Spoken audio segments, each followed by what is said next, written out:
불편하지 않으신 분들은 우리 함께 일어나셔서 하나님 말씀 신약 성경입니다. 마가복음 13장 1절 2절 이 두 절 말씀 하나님 경외하는 마음으로 함께 받들어 읽겠습니다. 시작.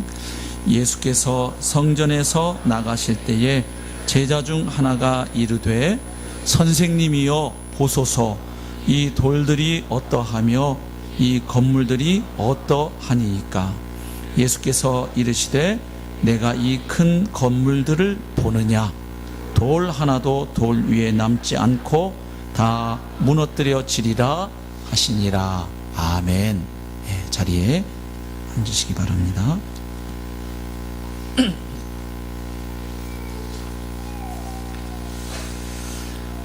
가을이 깊어지는가 싶더니 또 겨울이 성큼 다가오고 있음을 느낍니다. 제가 지금 손에 뭘 들고 있지요? 어떻게 하셨어요? 낙엽 맞아요. 그런데 말이죠, 만약에 어떤 사람이 이 낙엽 하나를 손에 들고서 이런 생각에 젖어들었다면 그 사람은 무엇을 들고 있는 것인지 한번 생각해 보시기 바랍니다. 이 낙엽이 봄에는 아기손같이 부드러운 새싹이었을 텐데, 또 여름철에는 물 오른 싱싱한 이파리였을 텐데, 그런데 어느덧 가을이 되어서 이렇게 낙엽으로 땅에 떨어졌구나. 만약 이런 생각을 한다면 이 사람은 지금 그 사람 손에 무엇을 들고 있는 것일까요? 단순한 낙엽 하나가 아니라 그 사람은 인생을 들고 있는 것이죠. 땅에 떨어져 있는 낙엽 하나, 그 뒹구는 낙엽 하나를 손에 들고서 이런 생각을 하는 사람은 낙엽 하나가 아니라 인생을 들고 있는 것이죠. 왜냐하면 낙엽 하나를 통해서 그는 봄과 여름, 그리고 가을과 겨울을 보고 있는 것입니다. 가을을 거쳐서 겨울로 나아가는 우리네 일생을 보고 있기 때문입니다. 근데 좀 두 분이 궁금해 하시는 거예요. 어디서 주워 왔을까? 저희 목자 부목자 연합수련회 한 장소에 기가 막힌 낙엽들인데 거기서 제가 못 주워 왔고요. 어제 밤에 저녁에 화곡역 부근에서 저녁 식사하고 올라오다가 교회당 올라오다가 주웠습니다. 교회 근처에 많이 있어요. 네.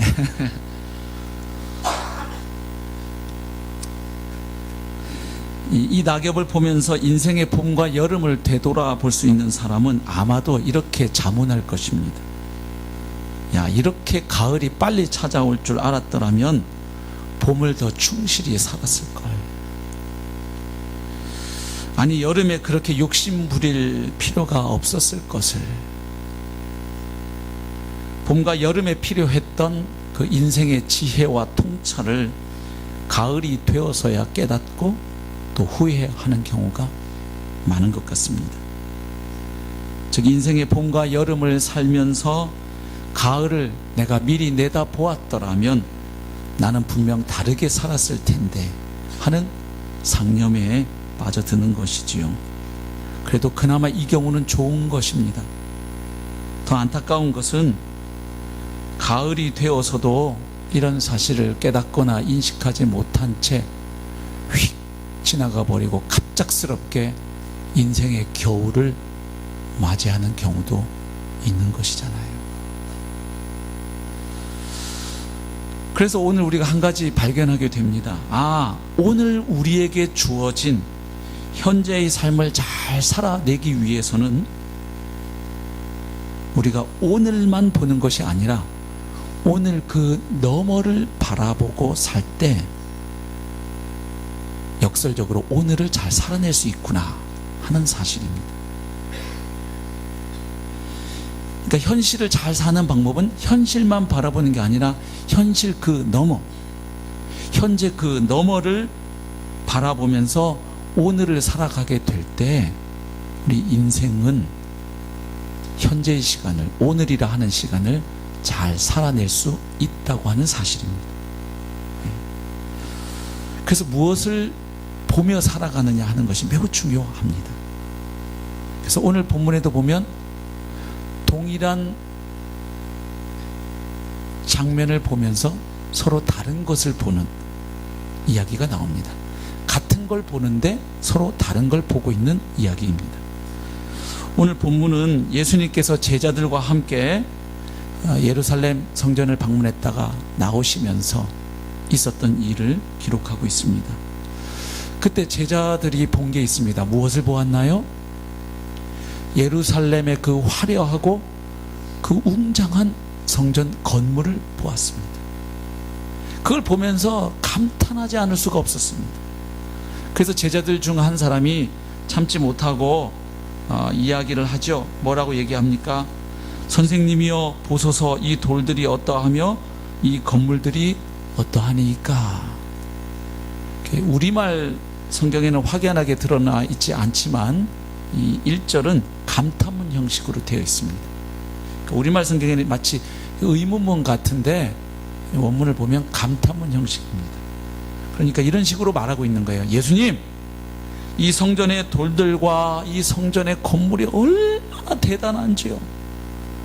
참 대단합니다. 주님 그렇죠? 주님도 그렇게 생각 드시죠?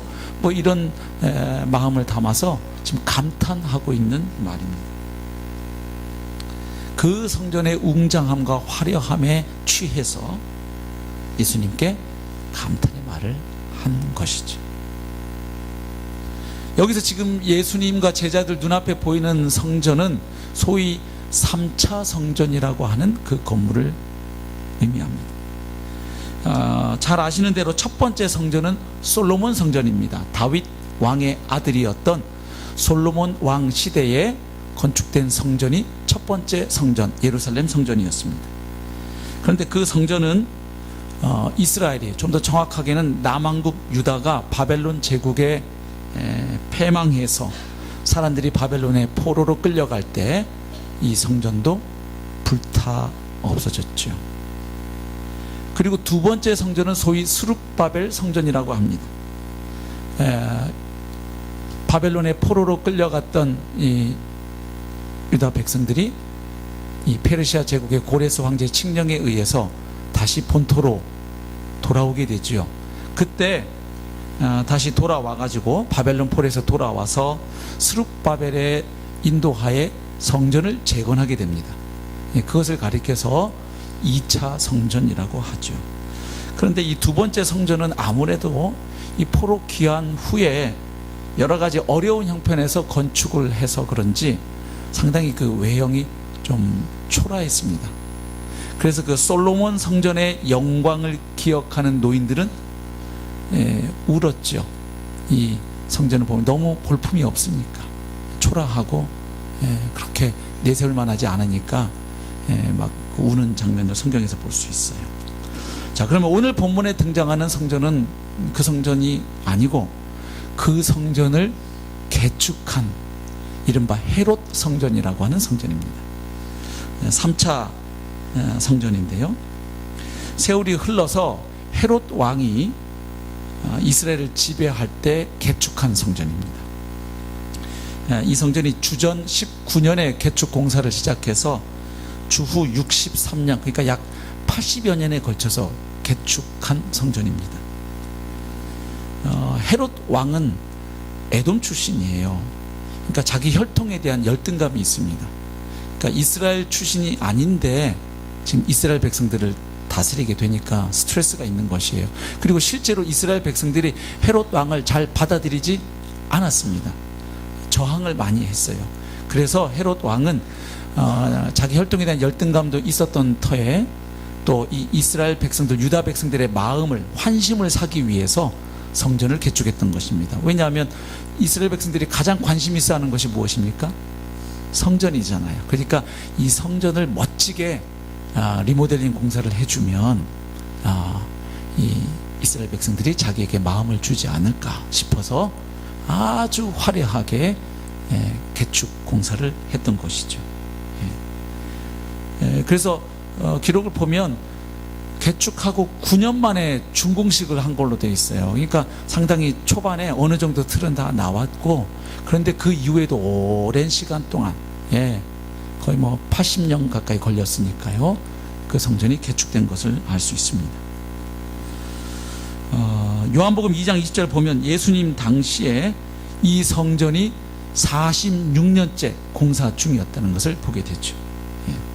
그래서 이 성전 건물은 결국 로마 총독 알비누스에 의해서 약 82년 만에 이제 준공이 되었던 것입니다. 어쨌든 예수님과 제자들이 이 성전을 방문했을 즈음에는 그래도 이 개축 공사가 상당히 마무리 단계에 있었기 때문에 그 외형이 참으로 웅장하고 화려했던 것이죠. 이 성전이 좀 대단했습니다. 그 웅장함과 화려함이. 왜냐하면 이 성전 전체를 모든 면을 거대한 금으로 도금을 했다 그래요. 그래서 태양이 떠오르면 어떤 일이 일어날까요? 그 태양빛이 비치게 되면 그 금으로 도금되어 있는 그 면들이 막 반사를 하게 돼서 너무 눈이 부셔서 정면으로 직접 바라볼 수 없을 정도였다고 합니다. 그리고 금으로 도금되지 않은 부분은 가장 순수한 흰색으로 도색을 또 한 거예요. 그래서 멀리서 보면 아주 눈 덮인 산처럼 그렇게 보이는 것이죠. 그래서 당시의 역사가 요세푸스에 의하면 이 성전 건물이 얼마나 아름다웠는지 이렇게 말을 남기고 있습니다. 사람이 아무리 아름다운 것을 보았다고 해도 이 성전, 예루살렘 성전을 아직 보지 못했다면 그는 진정 아름다운 것을 보았다고 말할 수 없다. 그 정도로 이 건물이 웅장하고 화려했던 것이죠. 그러니까 지금 제자들이 이런 반응을 보이는 것도 어찌 보면 자연스러워 보입니다. 그리고 그 돌들이 굉장히 컸어요. 가령 뭐 길이가 10m, 높이가 2.3m, 폭이 2.7m 정도 되는 이런 돌들. 당시 뭐 시멘트 공법으로 건물을 지을 때가 아니죠. 돌을 쌓아서 건물을 지었던 것입니다. 그러니까 지금 제자들은 바로 그 웅장한 건물, 그 화려한 건물을 보면서 그 위용에 사로잡힌 것이에요. 그래서 그냥 감탄하고 있는 것입니다. 그런데 그런 제자들을 향해서 예수님께서 어떻게 말씀하십니까?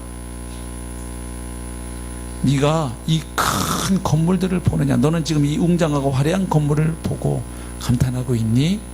내 눈엔 다른 게 보인다 말씀하시는 거예요. 돌 하나도 돌 위에 남지 않고 다 무너뜨려지리라. 네가 감탄하고 있는 이 웅장한 이 화려한 이 성전 건물은 얼마 지나지 않아서 돌 하나도 돌 위에 남지 않을 만큼 철저하게 파괴되고 폐허가 되어버릴 것이다. 말하자면 예루살렘 성전의 멸망을 예고해버리신 거예요. 그래서 저는 예수님 생애를 이렇게 복음서를 읽을 때마다, 복음서를 통해 볼 때마다 우리 주님에겐 여러 가지 은사가 있었는데 그 중에 한 가지 빼놓을 수 없는 은사, 초치는 은사가 있으셨구나.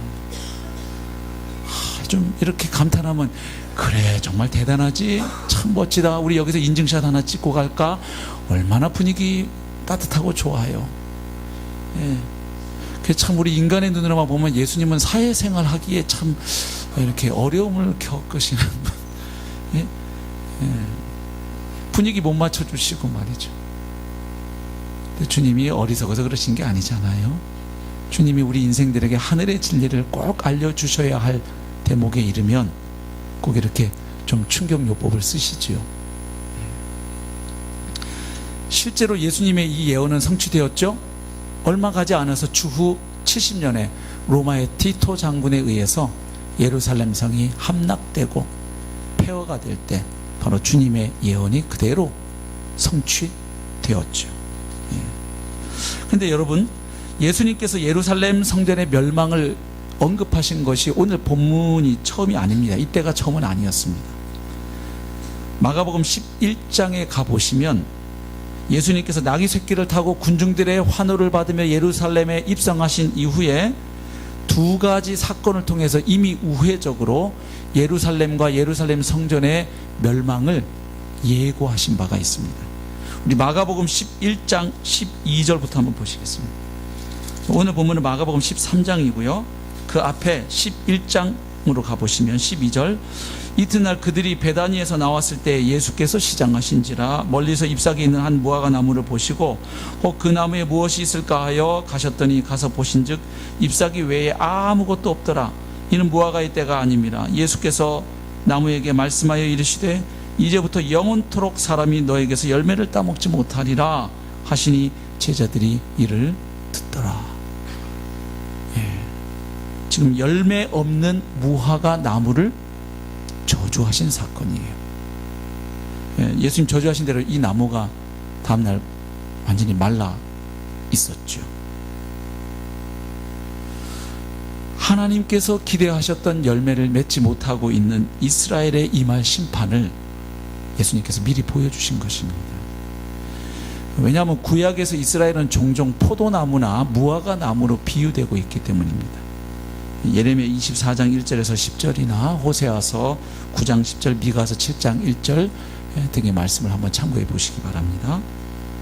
그래서 지금 이 열매 없는, 잎만 무성하고 열매가 없는 무화과 나무를 저주하신 사건은 그 무화과 나무처럼 외식으로 가득 차고 전혀 열매가 없는 이스라엘을 예수님께서 책망하시고 그리고 그 멸망을 예고하셨다고 이해할 수 있죠. 그래서 그들에게 임할 심판이 어떤 것인지를 이 무화과 나무를 통해서 미리 보여주고자 하셨던 것입니다.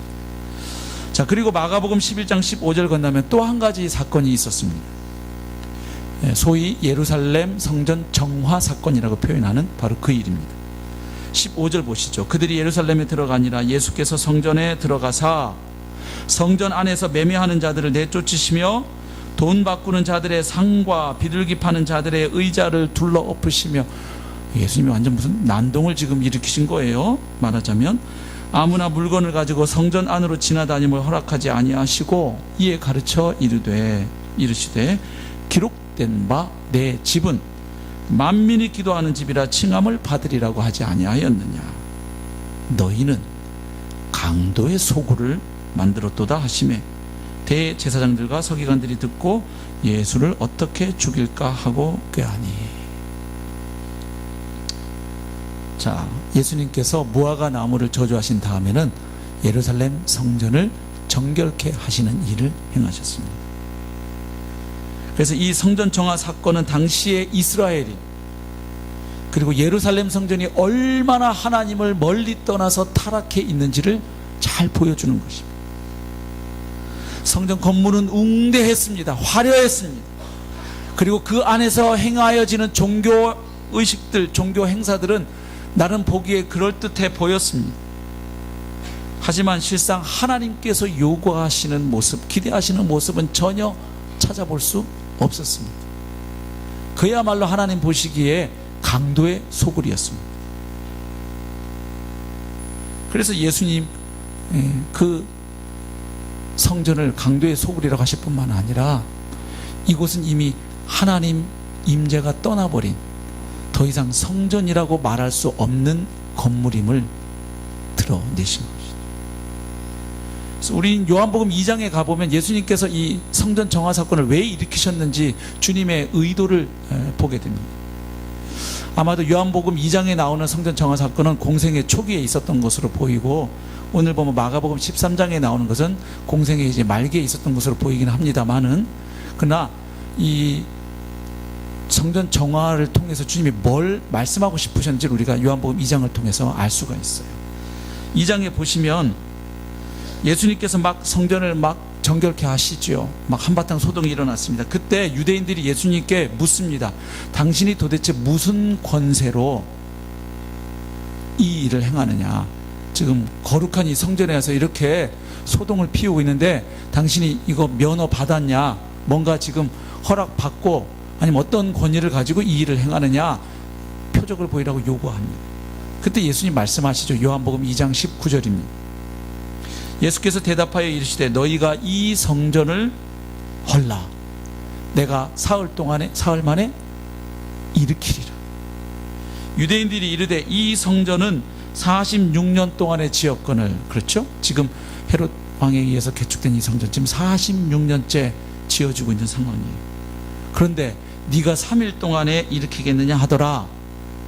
그때 성경은 예수님 말씀의 의도를 보여줍니다. 그러나 예수는 성전된 자기 육체를 가리켜 말씀하신 것이라. 그러니까 예수님께서 이 성전을 헐어라 그러면 내가 3일 만에 헐리라 할 때 이 성전은 이 성전이 아니고 이 성전이었던 것이죠. 예. 그러니까 성전이 무엇인지를 보여주는 거예요. 여러분, 성전의 기능이 무엇입니까? 본질이 뭐예요? 성전의 본질이 하나님의 임재가 있는 것입니다. 하나님이 그곳에 함께 하셔서 그곳에서 드려지는 제사 혹은 예배를 받으시는 것입니다. 그리고 그곳에서 올려지는 기도를 하나님께서 들으시고 응답하시는 것입니다. 말하자면 성전은 하나님의 임재가 있는 곳이요, 따라서 피조물인 우리 인생들이 거룩하신 하나님을 만나는 장소입니다. 따라서 하나님의 임재가 떠나버린 곳은 더 이상 성전이라 말할 수가 없지요.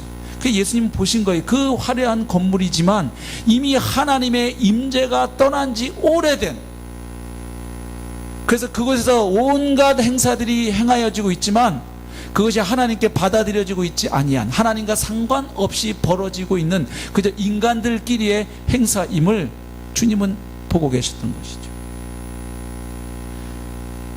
그래서 주님 자신이 성전인 거예요. 왜? 예수님 안에 누가 거하시니까, 하나님이 함께 하시니까 예수님 자신이 성전이에요. 그래서 이미 이 건물 성전은 끝난 거예요. 왜? 참으로 하나님이 거하시는 성전인 예수님이 육신으로 이 땅에 오셨기 때문에 이제 이 건물 성전의 시대는 이미 끝났다는 사실을 주님은 알고 계신 것이죠. 예.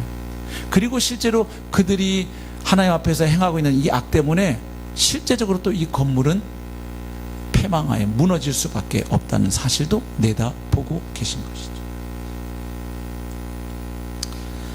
2장 21절 아까 읽었잖아요. 예수님께서 성전된 자기의 육체를 가리켜 말씀하신 것이다. 즉 예수님께서 성전을 헐라고 말씀하셨을 때 그 말의 의미는 예수님 자신이 십자가에 달려 죽으실 것을 말씀하시는 것입니다. 그리고 3일 만에 일으키리라는 것은 주님이 죽으신 지 3일 만에 부활하실 것을 말씀하시는 것이죠. 물론 이때 제자들은 그 말씀을 다 이해하지 못했습니다. 나중에 주님께서 부활하시고 난 이후에야 주님 말씀하신 그 의미를 깨달았다고 성경은 말해줍니다. 결국 예수님께서 성전에서 하신 말씀과 행동은 자신이 십자가의 죽음과 부활을 통해서 새로운 시대를 열고 주님 자신이 구약의 성전을 완성하는 분이심을 나타내신 것입니다. 그러니까 이 건물 성전은 끝났다는 거예요. 하나님의 임재가 떠났다는 거예요. 그리고 하나님이 거하시는 참 성전이신 예수님 자신이 이 땅에 오셨고, 그리고 참 성전이신 예수님이 우리의 죄를 대신하여 그분이 십자가에 달려 죽으시고 부활하심으로 말미암아 그 예수님의 대속의 공로로 구원받아 예수님 안에 들어오는 사람들, 예수님과 연합되는 사람들, 그들의 모임, 그들의 공동체가 이제는 하나님이 기뻐하시는 참 성전이 될 것을 주님은 내다보신 것이죠.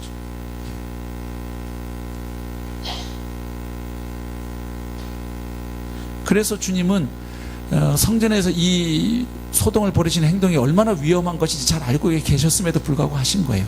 이게 결국 신성모독죄로 여겨집니다. 그래서 예수님 죽음에 이르게 되는 단초를 제공해요. 이 성전 정화 사건, 오해와 위험을 무릅쓰고 예수님께서는 그 일을 하셨던 것입니다. 왜? 이제 곧 주님의 죽으심과 부활이 눈앞에 다가와 있기 때문이었습니다. 구약의 제사제도가 메시아이신 예수님의 대속사역을 예표하는 것처럼 구약의 성전은 나중에 메시아를 통해서 완성될 하나님의 임재의 모형이었던 것이죠. 지금 제자들은 성전의 현재 모습만을 보고 그 위용에 압도당하여 감탄하고 있었지만 예수님은 그 성전 건물의 끝을 이미 보고 계셨던 것이죠. 그리고 참된 성전이신 예수님 자신이 십자가에 죽으시고 부활하심으로 말미암아 이 땅에 새롭게 생겨날 성전, 곧 십자가에 죽으시고 부활하신 예수 그리스도와 연합되어 하나님의 생명을 받아 살아가는 성도들의 그 공동체, 그 모임이 진정한 하나님의 성전이 될 것을 내다 보신 것이죠. 그러니까 지금 같은 성전 건물을 바라보고 있지만 제자들이 보았던 것과 예수님이 보고 계신 것이 완전히 다르다는 것을 알게 됩니다. 아까 두 가지 사건을 말씀드렸죠. 오늘 본문 전에 있었던 무화과 나무를 저주하신 사건과 성전 정화 사건을 통해서 예수님 이미 간접적으로 우회적으로 예루살렘과 예루살렘 성전의 멸망을 예고하신 바가 있다는 것을 잠깐 말씀드렸습니다. 오늘 본문에 처음 예수님 말씀하신 게 아님을 보았어요. 또 있어요. 마태복음 23장 37절 38절 말씀 보시면 예수님께서 성전을 정화하시기 전에 탄식하셨던 말씀을 기록하고 있습니다. 한번 보시죠. 마태복음 23장 37절 예루살렘아 예루살렘아 선지자들을 죽이고 내게 파송된 자들을 돌로 치는 자여 암탉이 그 새끼를 날개 아래에 모음같이 내가 내 자녀를 모으려 한 일이 몇 번이더냐. 그러나 너희가 원하지 아니하였도다. 보라 나의 집이 황폐하여 버려진 바 되리라. 그러니까 주님께서는 이미 여러 차례 말씀해 오신 것이죠. 그래서 제자들이 만약 예수님의 말씀에 주의를 기울이고 그리고 그 의미를 잘 모르겠다 싶으면 예수님께 묻고 이렇게 했었더라면 오늘 본문에 나타나는 이런 반응을 보이지는 않았을 거예요. 주님, 저희가 보기에 이렇게 웅장하고 화려한 건물인데 주님 왜 자꾸 이 예루살렘의 멸망에 대한 이야기 같은 것을 자꾸 하셨나요? 도대체 무슨 뜻에서 하신 것이죠? 이렇게 아마 물었을 겁니다. 근데 지금 제자들은 아무 생각이 없죠. 예루살렘의 멸망뿐만 아니라 예수님 자신의 죽음과 부활에 대해서 이야기했어도 마찬가지였죠. 주님이 지금 예루살렘 오시면서 길에서 여러 차례 말씀하셨잖아요. 이제 내가 예루살렘에 가면 인자가 사람들의 손에 붙잡혀서 이방인들의 손에 넘겨지게 된다. 그리고 많은 고난을 겪은 후에 죽게 된다. 그러나 인자는 3일 만에 부활하리라. 주님의 고난과 죽으심과 부활을 이미 여러 차례 반복해서 말씀하셨지만 제자들의 행적을 보면 무슨 말씀하시는지를 모릅니다. 그리고 모르면 물어야 될 텐데 안 묻습니다. 원래 그런 것 같아요. 공부를 잘하는 학생들은 본인이 뭘 아는지 뭘 모르는지를 압니다. 그래서 자기가 잘 모르는 부분, 이해가 안 되는 부분 선생님께 묻습니다. 근데 뭘 모르는지를 모르는 학생은 못 묻습니다. 제가 수학 시간에 그랬습니다. 뭘 아는 게 있어야 뭘 모르는지, 뭘 알게 되면 이걸 이해할 수 있는지를 알아야 질문을 할 텐데 처음부터 끝까지 캄캄하니까 그 경험이 있어요. 그러나 또 제가 좋아했던 과목은 그냥 누구보다 열심히 듣고 또 선생님이 틀리는 것까지 탁 선생님 그거 아닌 것 같습니다. 이렇게 그런 경험도 있습니다. 제가 모든 과목을 다 이렇게 못하지는 않았고요. 근데 못한 건 진짜 못했습니다. 제자들이 좀 예수님이 자꾸 이상한 말씀을 하신단 말이에요. 지금 분위기상. 그럼 좀 물어야, 주님 영광스러운 예루살렘 성에 입성을 하는데, 그리고 막 입성했을 때 막 나귀를 타고 입성하실 때 막 사람들이 호산나 다윗의 자손으로 오시는 이야 막 환성하고 이제 환영했을 때 물어야 될 거 아니에요. 주님 전에 여기 들어오기 전에 막 하신 말씀하고 지금 사람들의 반응하고 좀 다른 것 같아요. 예수님 정말 이렇게 지금 사람들이 예수님을 환호하고 환영하는데 예수님 정말 전에 말씀하신 그런 일이 일어나겠습니까? 뭐 이렇게 뭐 물어야 될 거 아니에요. 아무 생각이 없어요. 그저 주님 왕 되시면 우리는 무슨 자리 하나 맡을까 지금 그 생각하고 있잖아요. 누가 높으냐 서열 다툼하고 있었잖아요. 아니 스승님은 죽겠다는데 자기들은 지금 스승 덕에 국방부 장관 국무총리 막 이런 거 서로 누가 하나 자리 다툼하고 있으니 참 주님 속도 참 속이 아니셨을 것 같아요.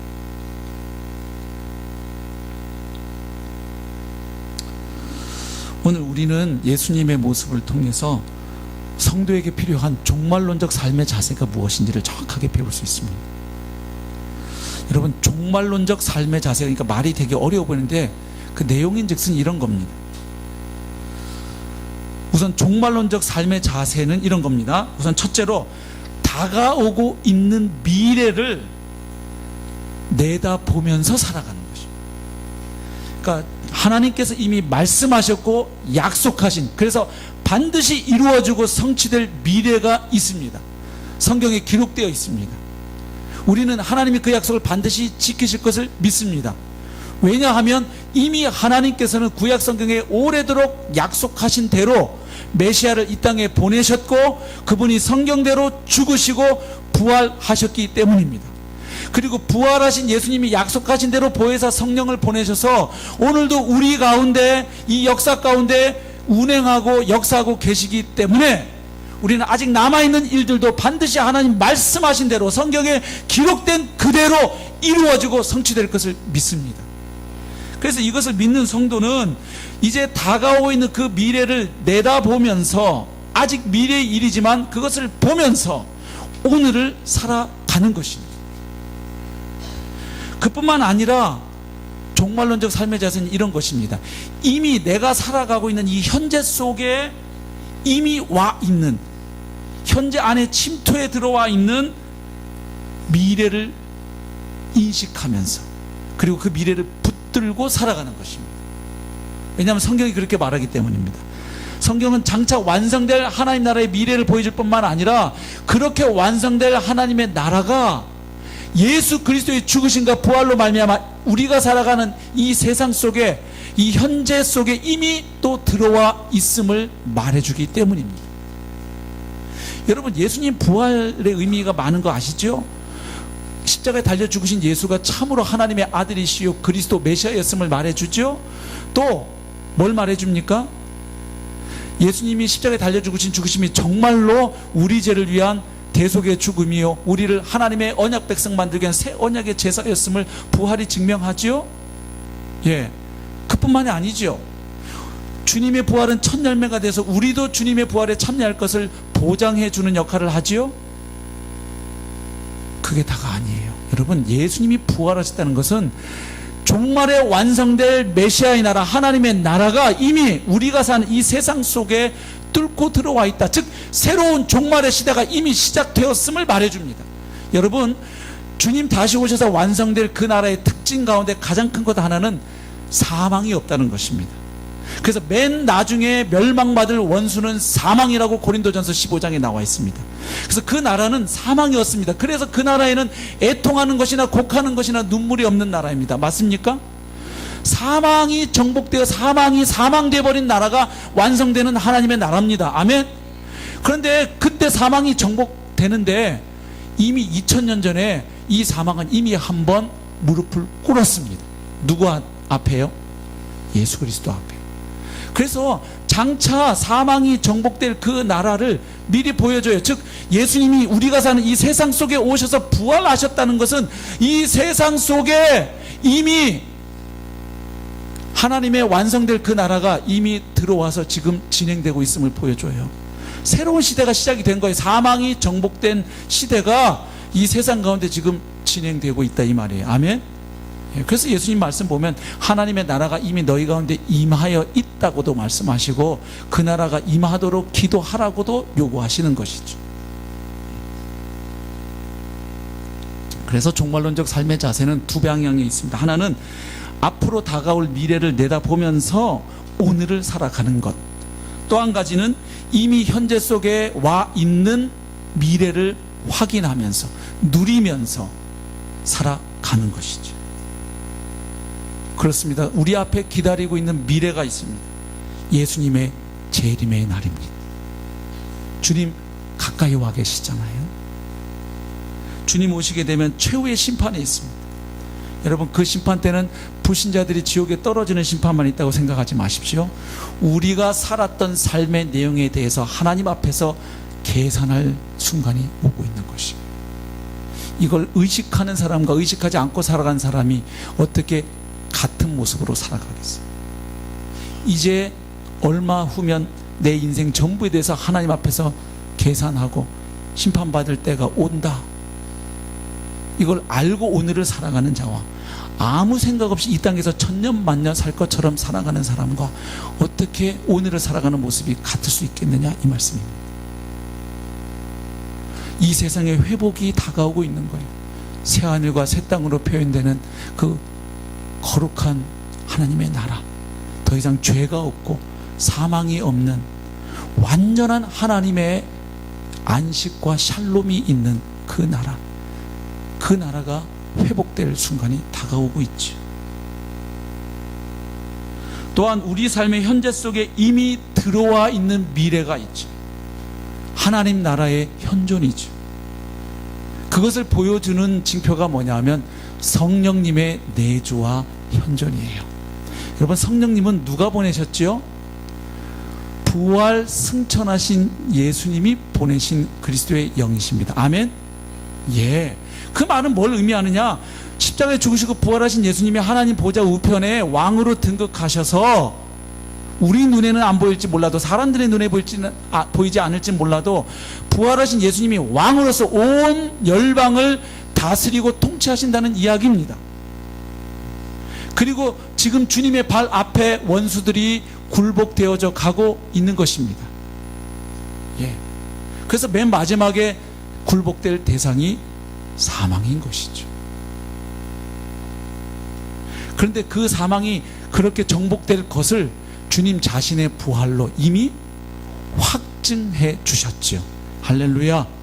예. 그러니까 우리가 살아가는 이 눈물과 고통이 있는 이 세상은 그것도 사실이고 현실이지만 이 세상 속에 이미 하나님의 통치가 회복되어 가고 있던 것도 사실이에요. 사실 그래서 치열한 영적 전쟁이 있는 겁니다. 지금 복음과 성령을 통한 하나님 나라 확장의 역사가 진행되는가 하면 사탄도 치열하게 우는 사자처럼 자신의 마지막 때가 가까워짐을 알수록 더욱 극렬하게 활동을 합니다. 그래서 마지막 때가 되어 갈수록 영적 전쟁이 치열해집니다. 영적 전쟁이 치열하다는 것 자체가 이미 이 땅 속에 하나님의 통치, 하나님 나라 회복의 역사가 진행되고 있다는 것입니다. 그래서 사탄이 저항하는 것이에요. 그러나 결국 승리는 결정났습니다. 왜냐하면 마귀가 쓸 수 있는 가장 결정적인 무기가 죄와 사망이에요. 그런데 이미 죄와 죽음이 우리 주님 앞에 무릎을 꿇었습니다. 그래서 승리가 결정나 있는 것이. 그래서 성도는 다가올 하나님 나라의 미래를 소망하면서 그것을 지금 내다보면서 오늘을 살아갈 뿐만 아니라 이미 이곳에 와 있는 하나님의 나라를 인식하면서 확인하면서 누리고 살아가는 자이죠. 그래서 그런 면에서 우리는 이미 구원을 받은 자예요.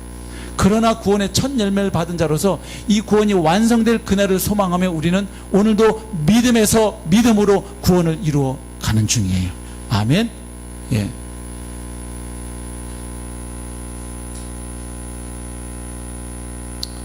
다가올 하나님의 나라를 바라보면서 살아가는 소망의 삶. 이미 이곳에 와 있는 하나님 나라를 누리면서 살아가는 삶. 이것이 성도가 살아가는 종말론적 삶의 모습인 거죠. 하나님의 마지막 때가 반드시 온다. 그리고 그날이 점점 가까워져 오고 있다. 이것을 인식하고 오늘을 살아가는 것이죠. 마치 이 낙엽 하나를 볼 때 그 봄의 새싹이었던 모습을 떠올릴 수 있고 여름의 그 싱싱한 이파리의 모습을 떠올릴 수 있는 것처럼, 그리고 잠시 후엔 이것이 썩어서 나무의 거름이 되어줄 것을 내다보는 것처럼 하나님의 말씀을 신뢰하는 성도들은 주님이 약속하신 그 미래가 우리 앞에 다가오고 있음을 바라보면서 의식하면서 오늘을 살고, 그리고 그 나라가 어떤 모습일지를 첫 열매로 보여주는 오늘 하나님의 나라를 경험하면서 이 땅을 살아가는 자인 것이죠. 로마서 8장 17절부터 말씀을 좀 보겠습니다. 이 미래를 의식하면서 살아가는 것이 우리 삶을 어떻게 만드는지를 보겠습니다. 로마서 8장 17절입니다. 자녀이면 또한 상속자 곧 하나님의 상속자요 그리스도와 함께한 상속자니 우리가 그와 함께 영광을 받기 위하여 고난도 함께 받아야 할 것이니라. 그러니까 성도에게 보장되어 있는 영광이 있어요. 그러나 그 영광에 이르는 과정에서 뭐도 있다는 것이죠? 고난도 있습니다. 그러니까 여러분, 예수 믿으면 모든 것이 만사형통 잘 먹고 잘 살다가 천당에 들어간다, 이거 거짓 복음이에요. 이 땅에서 하나님 나라를 누리고 복 받으며 사는 거, 예, 맞습니다. 성경은 그렇게 이야기합니다. 그러나 고난도 있는 것이에요, 이 땅을 사는 동안. 아멘. 이걸 알고 가야죠. 생각하건대 그럼에도 불구하고 이 고난의 세월을 우리가 믿음으로 소망 가운데 뚫고 나아갈 수 있는 이유가 있지요. 18절, 생각하건대 현재 우리가 당하는, 이 땅을 살면서 당하는 고난은 장차 우리에게 나타날 그 영광과는 비교할 수 없도다. 아멘. 피조물이 고대하는 바는 하나님의 아들들이 나타나는 것이니 피조물이 허무한데 굴복하는 것은 자기 뜻이 아니요 오직 굴복하게 하시는 이로 말미암음이라. 그 바라는 것은 피조물도 썩어짐의 종노릇한 데서 해방되어 하나님의 자녀들의 영광의 자유에 이르는 것이다. 이 지금 피조 세계도 탄식하면서 완전한 하나님의 의의 나라, 샬롬의 나라, 평강의 나라가 완성되기를, 도래하기를 지금 탄식하며 기다리고 있다는 거예요. 그런데 그들만, 그 자연 만물만 그러냐? 그렇지 않다는 것입니다. 22절, 피조물이 다 이제까지 함께 탄식하며 함께 고통을 겪고 있는 것을 우리가 아느니라. 그뿐 아니라 또한 우리가 어떤 우리입니까? 곧 성령의 처음 익은 열매를 받은 우리까지도 속으로 탄식하여 양자될 것 곧 우리 몸의 속량을 뭐하느니라? 기다리느니라. 그러니까 이미 구원받은 성도는 또한 그 구원의 완성될 날을 소망하며 기다리며 오늘을 살아가는 것이지요. 근데 중요한 것은 성령의 처음 익은 열매를 받은 우리. 그러니까 나중에 주렁주렁 나무에 열매 맺힐 것이 하나님 약속하신 미래인데 그것이 반드시 이루어질 것을 미리 보여주는 그림이 있다는 거예요. 우리가 성령의 처음 익은 열매를 받았다. 그러니까 구원의 첫 열매를 받은 자죠. 그러니까 내가 예수 믿고 성령으로 거듭났다는 것은 내가 그 구원의 완성에 참여할 자로 하나님의 초청을 받은 것이. 할렐루야. 예. 그러니까 성령님이 나에게 오셔서 함께하는 게 매우 중요한 거예요. 그렇죠? 그래서 사도 바울은 로마서 다른 곳에서 그리스도의 영이 없으면 그리스도의 사람이 아니니라. 그리스도의 사람은 성령의 인도를 따라 살아가는 자이다. 너희가 성령을 따라갈 때 율법의 요구를 완성하고 육체의 소욕을 이루지 아니하리라. 예. 우리가 소망으로 구원을 얻었음에 보이는 소망이 아니니 보는 것을 누가 바라리요? 만일 우리가 보지 못하는 것을 바라면 참음으로 기다릴지니라. 아멘. 그러니까 미래에 있을 일을 막연히 기다리는 게 아닙니다. 그때 어떤 일이 날지를 이미 우리는 희미하게나마 성령님을 통해서 이미 이곳에서도 경험을 하고 있는 것입니다. 그러나 그것은 불완전해요. 아직 이 세상에는 슬픔이 있어요. 전쟁이 있어요. 기근이 있어요. 지진이 있고요. 고통이 있고요. 눈물이 있어요. 그래서 이것이 완전히 사라질 그날을 소망하는 거예요. 그리고 그것이 반드시 이루어질 것을 우리는 성령님을 통해 오늘도 믿고 달려가는 줄로 믿습니다. 그렇죠. 그래서 이제 26절 보면 성령이 우리 연약함을 도우신다 그랬어요. 우리가 이 땅 사는 동안 자꾸 넘어질 수 있고 좌절할 수 있기 때문에 그때마다 성령께서 우리를 도와주시고 회복시키시고 심지어는 우리를 위해서 기도까지, 우리가 뭘 빌어야 할지도 모를 때 성령께서 말할 수 없는 탄식으로 우리를 위해 기도해 주신다고 약속하고 있죠. 고린도전서 15장 말씀 또 제가 좀 읽겠습니다. 15장 한번 보십시오. 50절부터 제가 읽겠습니다. 형제들아, 내가 이것을 말하노니 혈과 육은 하나님 나라를 이어받을 수 없고 또한 썩는 것은 썩지 아니하는 것을 유업으로 받지 못하느니라. 보라, 내가 너희에게 비밀을 말하노니 우리가 다 잠잘 것이 아니요 마지막 나팔에 순식간에 호련히 다 변화되리니 나팔 소리가 나며 죽은 자들이 썩지 아니할 것으로 다시 살아나고 우리도 변화되리라. 이 썩을 것이 반드시 썩지 아니할 것을 입겠고 이 죽을 것이 죽지 아니함을 입으리로다. 이 썩을 것이 썩지 아니함을 입고 이 죽을 것이 죽지 아니함을 입을 때에는 사망을 삼키고 이기리라고 기록된 말씀이 이루어지리라. 사망아, 너의 승리가 어디 있느냐? 사망아, 네가 쏘는 것이 어디 있느냐? 사망이 쏘는 것은 죄요 죄의 권능은 율법이라. 우리 57절 58절은 같이 읽으면 좋겠습니다. 시작. 우리 주 예수 그리스도로 말미암아 우리에게 승리를 주시는 하나님께 감사하노니, 그러므로 내 사랑하는 형제들아, 견실하며 흔들리지 말고 항상 주의 일에 더욱 힘쓰는 자들이 되라. 이는 너희 수고가 주 안에서 헛되지 않은 줄 알미라. 아멘. 고린도전서 15장 부활장 아닙니까? 그 부활의 소망에 대해서 여러 가지 놀라운 말씀을 한 후 결론이 다시 어디로 돌아오느냐? 현재로 돌아오잖아요. 이런 소망이 우리에게 주어져 있으니 이제 이 소망을 가지고 있는 우리는 어떻게 살아야 된다는 거예요? 견실하고 흔들리지 말고 가야 된다는 거예요. 그리고 주님의 일에 더욱 힘쓰는 자들이 되는 거예요. 그러니까 종말론적 삶의 자세는 게 몇 월 며칠 몇 시에 주님 오실까 그러면서 그냥 일도 안 하고 공부도 안 하고 그냥 주여 오시옵소서 이러면서 무슨 감나무 밑에서 감 떨어지길 기다리는 것처럼 그날만 이렇게 보고 그냥 손 놓고 넋 놓고 있는 삶이 아니고, 그날이 너무나 확실하기에 그 다가오는 미래를 보면서 오늘 그 미래를 향해 달려가는 것이에요. 이것이 종말론적 삶의 자세죠. 그러니까 미래 이야기를 한 다음에 다시 현재로 돌아오죠. 이런 미래의 소망이 있으니 오늘 우리가 어떻게 살아야 되겠느냐, 이 이야기를 지금 하고 있는 것입니다. 예. 그래서 이 미래에 대한 소망은 반드시 현재의 삶에 영향을 줍니다. 요한일서 3장 2절 3절 봅니다. 사랑하는 자들아, 우리가 지금은 하나님의 자녀라. 장래에 어떻게 될지는 아직 나타나지 아니하였으나 그가 나타나시면 우리가 그와 같을 줄을 아는 것은 그의 참모습 그대로 볼 것이기 때문이니. 그 다음 같이 읽어보실까요? 시작. 주를 향하여 이 소망을 가진 자마다 그의 깨끗하심과 같이 자기를 깨끗하게 하느니라. 아멘. 그러니까 미래에 대한 소망이 그냥 소망, 희망사항으로 남는 게 아니라 그 소망을 붙들고 있는 사람은 오늘의 삶의 변화가 일어난다는 거예요. 예, 신랑 대신 예수님 오실 날이 가까우면 정결한 신부로 살게 되고, 또한 이 세상에서 영적 전쟁을 치루하기에 철장든 신부로 살아가게 되는 것이죠. 데살로니가전서 4장 16절입니다. 주께서 호령과 천사장의 소리와 하나님의 나팔 소리로 친히 하늘로부터 강림하시리니 그리스도 안에서 죽은 자들이 먼저 일어나고 그 후에 우리 살아남은 자들도 그들과 함께 구름 속으로 끌어올려 간다. 그 말 다음에 주신 말씀이 뭐예요? 이 소망을 가지고 뭐 하라는 거예요?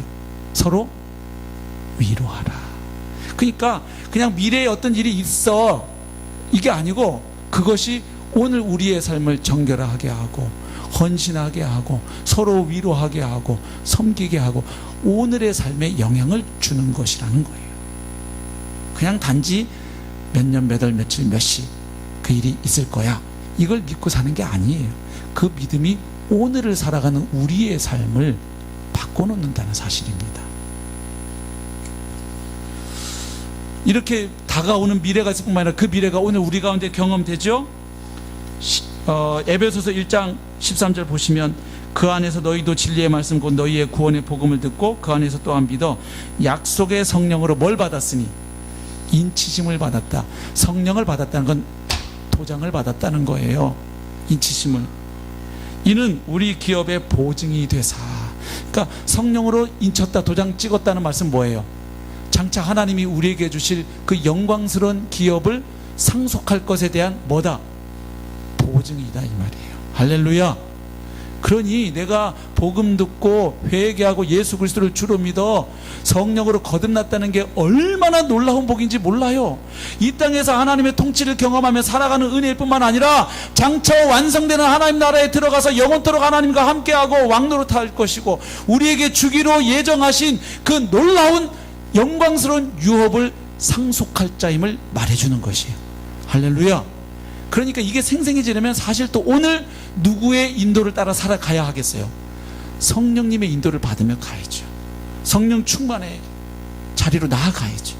그럴 때 그 성령님 안에서 내가 거하는 이것을 통해서 장차 완성될 유업을 내가 받게 될 소망이 더욱 또렷해지는 거예요. 근데 오늘 성령님과 자꾸 상관없이, 말씀과 상관없이, 복음과 상관없이 사니까 미래에 대한 소망도 흐릿해지는 거예요. 이게 서로 맞물려 있다는 사실입니다. 미래에 대한 소망이 오늘의 삶에 영향을 줄 뿐만 아니라 오늘 이곳에 와 있는 하나님 나라를 어떻게 경험하고 누리는가, 복음을 어떻게 경험해 가는가가 또한 미래에 대한 그 소망의 정도와 빛깔을 결정지어요. 또 그러니까 예수 믿어서 내가 별로 달라진 게 없다고 해보세요. 예를 들면 그냥 다른 건 모르겠고 그냥 나중에 죽어서 나는 적어도 그 무시무시한 지옥불에는 안 떨어진다, 천당, 이것만 해도 엄청난 은혜죠. 평생을 다 갚을 수 없는 은혜 아닙니까? 예, 근데 그게 다라면, 만약 이분이 경험하고 있는 구원이, 근데 오늘 살아가는 삶은 나나 예수 안 믿는 사람들이나 다 차이가 없어. 똑같이 좌절하고 절망하고 우울하고 슬프고 짜증나는 인생만을 살면, 그러나 그래도 난 다른 게 있지, 죽은 다음에 천당은 갈 거야, 그러면 그 날에 대한 소망도 이게 약해져요.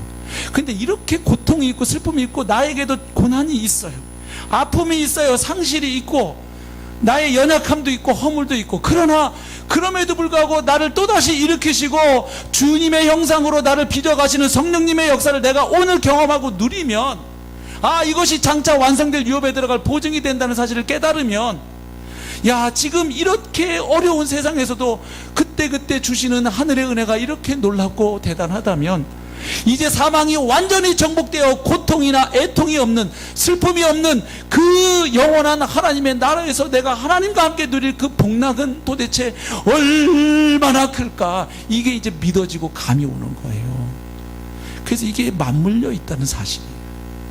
그래서 이 낙엽을 보면서 우리가 이 낙엽의 과거를 보고 미래를 보는 것처럼, 복음 안에서, 예수 그리스도 안에서 주님과 함께 하게 되면 이 세상에 처음을 우리는 보게 됩니다. 처음 하나님이 창조하셨을 때 그 안식이 있었던 그 에덴 동산의 모습, 그러나 하나님께 범죄함으로 망가진, 이 왜곡되고 뒤틀린 우리가 살아오면서 경험한 이 세상의 모습, 그러나 이 세상 가운데 예수님 오셔서 우리를 위해 죽으시고 부활하심으로 회복되어 가고 있는 하나님 나라의 모습들, 그리고 마침내 주님 약속하신 대로 다시 오셔서 완성될 새 하늘과 새 땅, 이걸 보는 거죠. 그래서 이 말씀하고 싶은 게, 우리 이 낙엽 보면서 오늘 이걸 다 보자는 얘기.